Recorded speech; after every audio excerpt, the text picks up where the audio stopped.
Everyone, it is so good to see you. Welcome to KREM 2 News at Noon. I'm Laura Papetti, and we begin with weather here in the inland Northwest. Right at the noon hour, Thomas Patrick, we sent him out in the rainfall outside where things have been a little blustery this morning.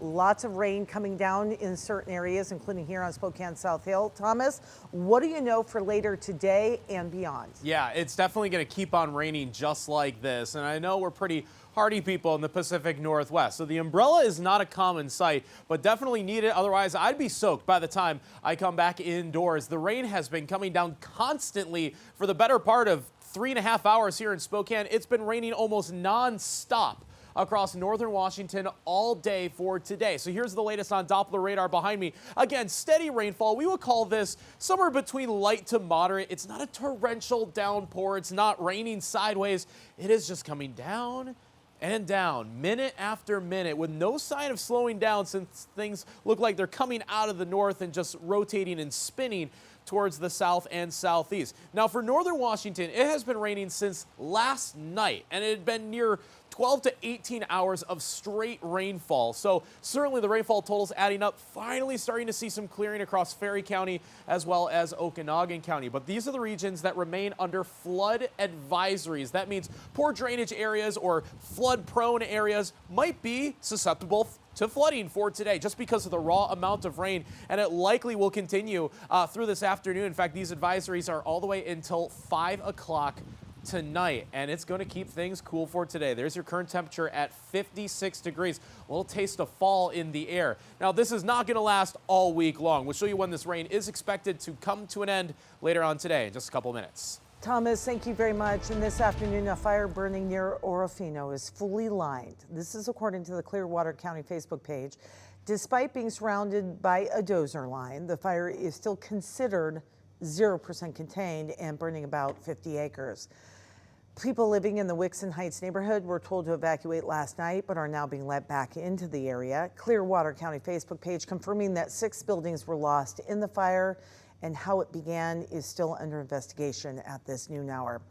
The status of the Oregon Road and Gray fires changed by the day, dependent on weather and, of course, crews. So here's what we know right at this hour. The Oregon Road fire is now 79% contained, but it is still burning nearly 11,000 acres. 400 buildings have been burned, including 126 homes.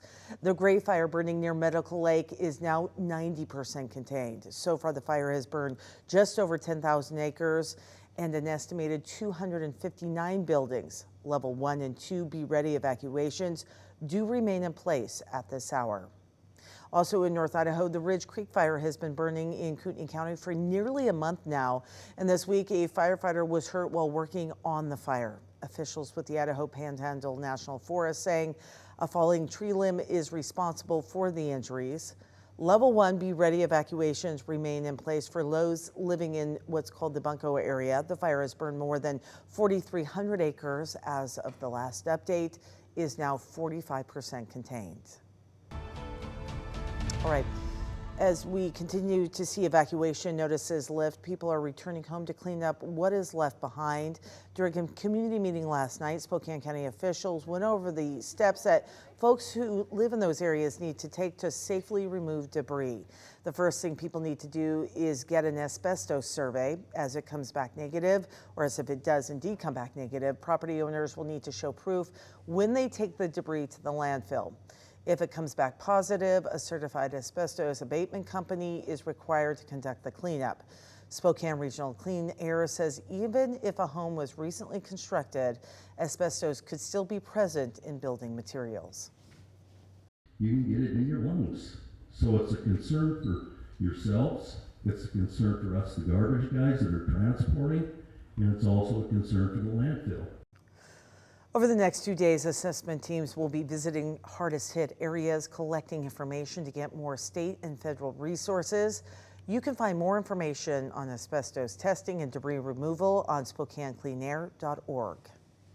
In less than 2 weeks after the Gray fire impacted their community, students in Medical Lake returned to school this morning. At one point, the school district considered postponing this year's start date, but then ultimately decided to push through with those original plans. Hundreds of homes and structures were destroyed due to that fire. School officials met and even sent out family surveys to figure out the best approach for bringing students back.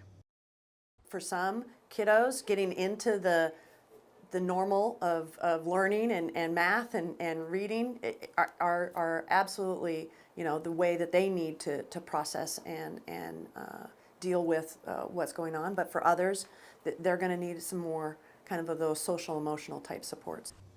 Now, through this survey, school officials discovered 12 district employees and as many as 20 families were displaced by the fire.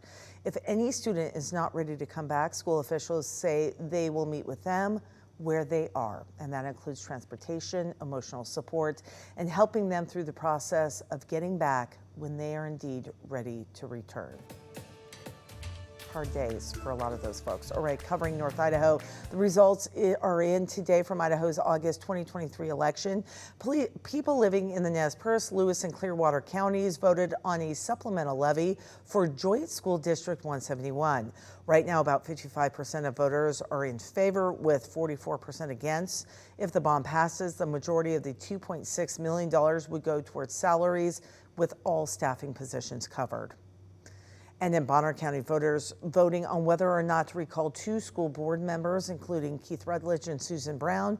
Right now, 65% of voters are for recalling Susan Brown, with about 34% against the recall, while about 62% are for recalling Keith Rutledge, with only 37% against the recall.